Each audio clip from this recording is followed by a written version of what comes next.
eyes, there's no right or wrong, because there's no collective, no true collective reasoning, because we're not one now. We're many. And many means that everything has to exist at the same time. Everything. The purest evil, the greatest good, but those are just words that we put on it. To the universe, it's the same thing. It's just another experience. Just another experience. Right. They're not keeping track of who did what when. There's no tally. There's no guy that looks at a clipboard and says, you did this, and this throughout your whole life.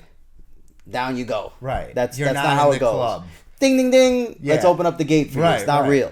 Right. Heaven and hell are here. Yes, you're so right. You said it earlier. Like, if you want to live in hell, you don't want to cause hell for other people by things you do. Like, right. You live it here.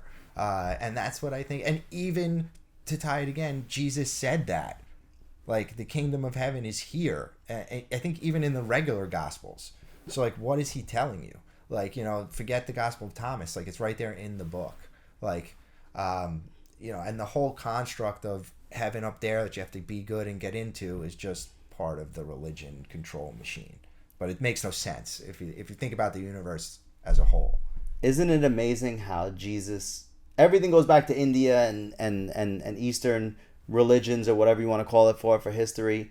But when you talk about spirituality, isn't it amazing how it all just ties back to Jesus, and how Jesus is the kind of like the glue that holds all of that together? He's the shining example.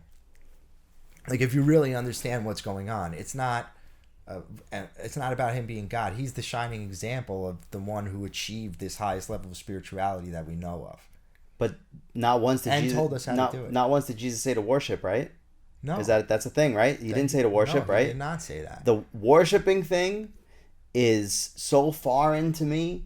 I never did it as a kid. I just don't understand it. I don't understand why, if there was something supreme above you that was trying to teach you how to live, that you would have to serve it. I don't understand. That sounds like slavery to me. It goes back to what we said in the beginning, right? Like, God created us. Like, we didn't ask to be created. Like, he created us because he needs us. He needs us.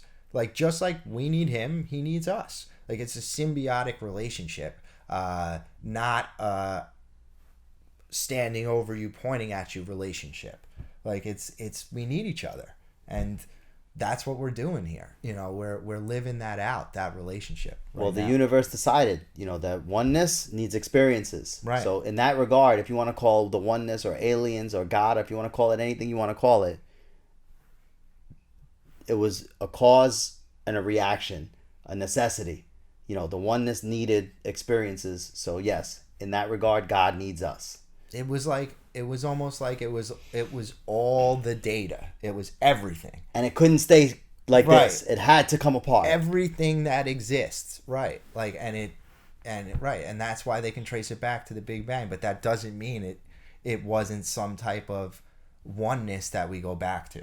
Right. And then there was a oneness before that, maybe, or right. It could have been infinite onennesses. Yeah. Just like there could have been infinite Eves, infinite Adams, infinite Liliths. You know why I actually like that theory? At first I didn't like it because I'm like, this is just too much to wrap my brain around. Like, there's infinite me's that one said one thing different and then branched up to another infinite. Yeah. Like that's too crazy of a concept to try to understand. But that's why I like it. Because that's how you should think about God and, like, all this stuff. Like, you can't even possibly begin to understand, like, what it was or what it is. You don't even have the computing power to process what was going on.